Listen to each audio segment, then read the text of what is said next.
अब्बास ते आया है ज़हरा दा चने औखा थी के जदलाश अब्बास ते आया है ज़हरा दा चने औखा थी के जदलाश अब्बास ते आया है ज़हरा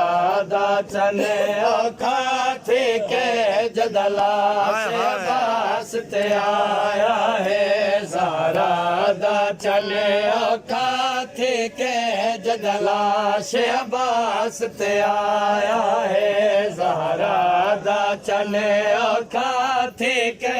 जदलाश अब्बास ते आया है गाज़ी आखे मैं सदा के वञा गाज़ी आखे मैं सदा के वञा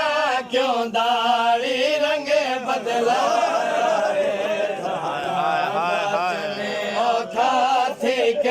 जदलाश अब्बास ते आया है ज़हरा दा चने औखा थी के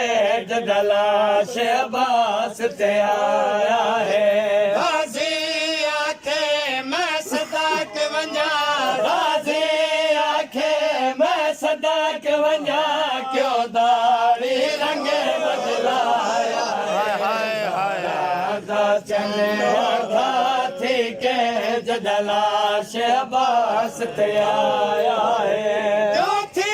गयरीश सफेद तड़ी केड़ा सदे माजिगार को खा जो थी गयरीश सफेद तड़ी केड़ा सदे माजिगार को खा गया है मैं को हुकाम चढ़े पुछ शामिया तो मैं को हुकाम चढ़े पुछ शामिया तो के मेरा वीर लुहाया चने औखा थी के जदलाश अब्बास ते आया है ज़हरा दा चने औखा थी के जदलाश अब्बास ते आया है मैं जड़दा हमें मड चने वीर तड़का तिल देख के हंसे चने वीर तड़का तिल देख के हंसते हैं कुमार के वीर आते हैं मैं कुमार के वीर आते हैं सते दामान मुका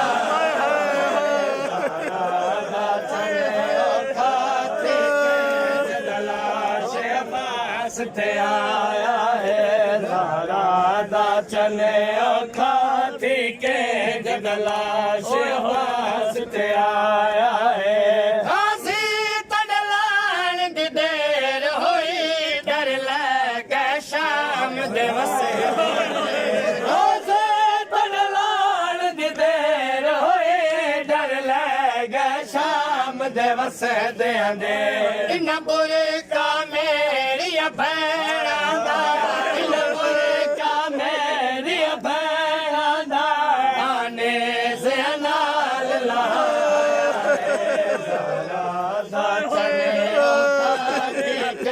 जदलाश अब्बास ते आया है गाज़ी तड़लान दी देर हुई डर लगे शाम दे वसे दे गाज़ी तड़लान दी देर हुई डर लगे शाम दे वसे दे इन बुरे का मेरी भैणा दा इन बुरे का मेरी भैणा दा आने से नाल ला दा चने औखा थी के जदलाश अब्बास ते आया है तो निखड़ गया मड चने वीर मड वसे दा वेड़ा उजे तो निखड़ गया मड चने वीर मड वसे दा वेड़ा उजड़ गया मड के बड़े से घर ते कास मड के बड़े से घर ते कास इन साल मसीन तुला चने औखा थी के जदलाश अब्बास ते आया है ज़हरा दा चने औखा थी के